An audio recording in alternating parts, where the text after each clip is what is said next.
നമ്മൾ സെല്ല് ചെയ്യുന്ന പ്രൊഡക്റ്റിന്റെ പുറകിലുള്ള കസ്റ്റമർ സൈക്കോളജി നമുക്ക് എങ്ങനെ കണ്ടെത്താം? ഒരു സിമ്പിൾ മെത്തേഡാണ് ആസ്ക് വൈ എന്നുള്ളത്.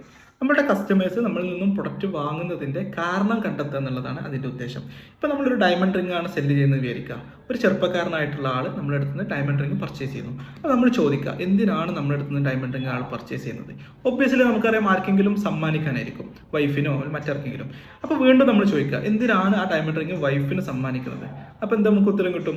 അവിടെ നിന്നൊരു റിയാക്ഷൻ, ഒരു തിരിച്ചുള്ള ഒരു ഹാപ്പി റിയാക്ഷൻ, ഒരു സർപ്രൈസിങ് റിയാക്ഷൻ കിട്ടാൻ വേണ്ടിയിട്ടാണ്. അല്ലെങ്കിൽ സിംപ്ലി പറയുകയാണെങ്കിൽ ഒരു ഹാപ്പി മൊമെന്റ് ക്രിയേറ്റ് ചെയ്യാൻ വേണ്ടിയിട്ടായിരിക്കും. അപ്പോൾ നമ്മൾ വീണ്ടും ചോദിക്കുക, എന്തിനാണ് ഹാപ്പി മൊമെന്റ് ക്രിയേറ്റ് ചെയ്യുന്നത്?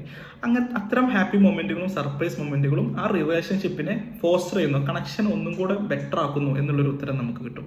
ഇങ്ങനെ വീണ്ടും വീണ്ടും നമ്മൾ വൈ എന്നുള്ള ക്വസ്റ്റ്യൻ ചോദിച്ചുകൊണ്ട് കസ്റ്റമർ പെർസ്പെക്റ്റീവിൽ നമ്മളെ പ്രൊഡക്റ്റ് എന്താണ് അവിടെ യഥാർത്ഥത്തിൽ വർക്ക് ചെയ്യുന്നത് എന്നുള്ളതിനെ പറ്റി നമ്മൾ ആലോചിച്ച് പോയി കഴിഞ്ഞാൽ, ഡിഗ് ഡൗൺ ചെയ്ത് കഴിഞ്ഞാൽ നമുക്ക് അതിൻ്റെ പുറകിലുള്ള